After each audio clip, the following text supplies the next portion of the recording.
Sunrise doesn't last all morning.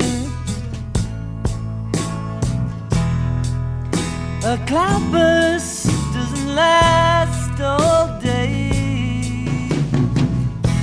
Seems my love is up and has left you with no warning. It's not always gonna be this great. All things must pass. All things must pass away.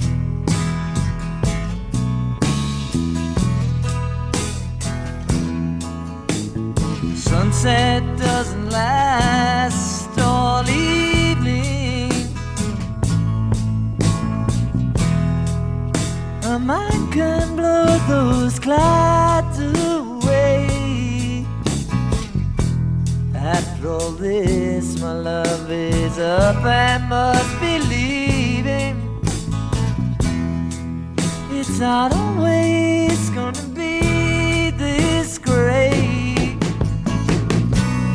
All things must pass.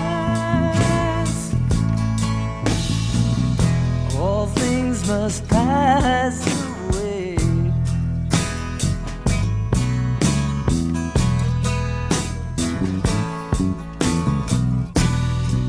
All things must pass. None of life's strings can last. He spent time with me as an infant, a happy, smiling child who could fall asleep in my lap sitting next to a drum at whatever powwow we happened to be attending. The darkness only stays at night time. In the morning it will fade away. Daylight is good at arriving at the right time. It's not always gonna be this great. All things must pass. All things must pass away. All things must pass. None of life's strings can last. So I must be on my way. Face another day now that darkness only stays at night time. When Jim and Reuben were really little, they were in the back of my truck, and Jim started crying really hard. I asked Reuben why his brother was crying, and he said, Jim tried to hit me. It didn't make any sense until he told me that he put his hand on Jim's lap. Jim reeled back and brought his fist down really hard, trying to get Reuben's hand. Only Reuben pulled his hand back just in time, and Jim ended up beating himself. All things must pass. All things must pass away. All things must pass. All things must pass. When Jim was about 5, I called him Honey. I thought Grandpa was your honey, he said. I just smiled and said, Grandpa is my big honey, you're my little honey. And he gave him a big hug. He gave me his killer smile. James, you will always be my little honey. I'm hugging you now.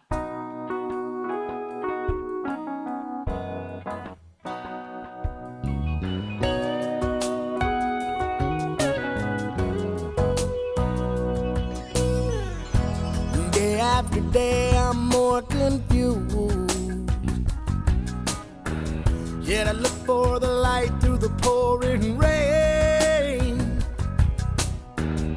You know that Jim was working as a summer rec assistant at the youth center. He says to me one day, "These little kids are running around like crazy and don't listen to me. I don't know how you can do this, Joe." I told him, just imagine if one of these kids doesn't listen to you and bites you in the leg. He says, that would suck. I laughed and said, you were that little kid in summer break and you bit me right in the knee. He laughed and said, sorry. I wanna get lost in your rock and roll and drift away. Won't you take me away?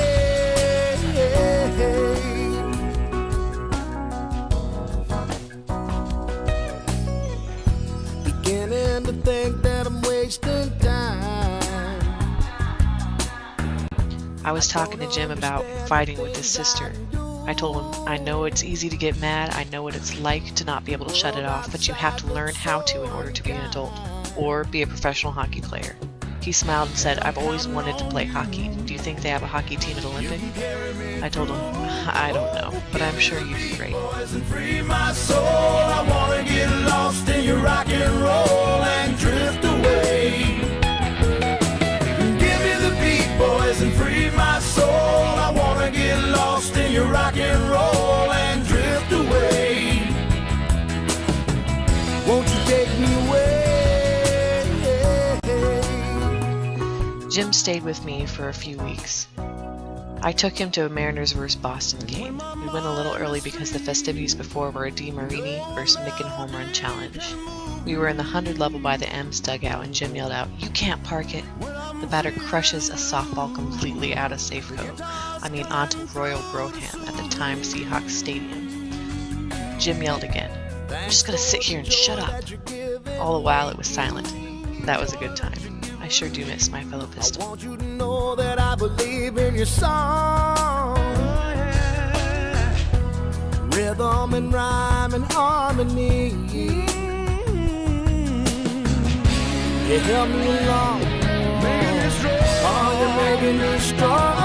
Oh, give me the beat, boys, and free my soul. I wanna get lost in your rock and roll and drift away. Drift away.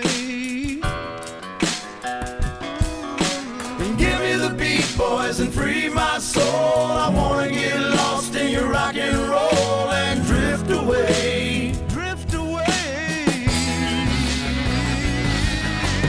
Give me the beat, boys, and free my soul. I wanna get lost in your rock and roll and drift away. I coached Jim for a few seasons when he was in middle school. We were playing a team of Moses Lake and absolutely killing this team from Seattle. The score was about 13-0 heading into the top of the fifth, and we just needed to play one more inning to get the 10-run rule. I was coaching third base and talking with some dads from the opposing team who were lined up behind the fence on the third baseline. One of the dads points to the plate, and I turn around to see Jim waiting for his sign. I chuckle a bit because we're up 13-0, and Jim is our tree hitter and lead off that inning. Yet he's still waiting for his sign. I jokingly tell him, hit it out there. Jim responds with a tip of the cap and a nod of the head, basically saying to me, yes, I'll do that. He gets into the batter's box and obliterates the first pitch he sees well over 400 feet down the third baseline and over the road. But foul. Jim hustles back to the batter's box and pivots his left foot toward me to get his next sign. I say, straighten it out. Again, Jim tips his cap and nods his head, yes. The very next pitch, to the awe and amazement of all the dads standing behind the third baseline fence who just witnessed our exchange, Jim takes a high and inside fastball and deposits it about a mile over the left field fence. That game ended and we had a little break before our second game of the day. During the break, Jim and I were quietly eating on the picnic table. Out of nowhere, he asks me, hey Ollie, do you think I can hit it over the field there, center field there? For anyone who's never been to Moses Lake High School, the field is huge. I chuckle again and tell Jim, dude, I couldn't hit it out there. Jim and I both start eating again. Minutes must have gone by. Out of nowhere, Jim looks up to me and says, as nonchalantly as possible, I think I'm gonna try. The 2-0 pitch during Jim's first at-bat of the next game was so high it could have hit the backstop because there's no way the catcher could have caught it. Instead, Jim reached up and tomahawked that thing. He hit it so hard and with so much force that the ball sounded different coming off his bat. He had convinced himself he was going to hit it over the center field wall that day, and as the ball cut through the wind, it defied all gravity, seemingly taking on Jim's will, and hung up just long enough to squeak over that enormous center field wall. Jim had a very special will to compete. If you told him he couldn't do something, he would find a way to make it happen.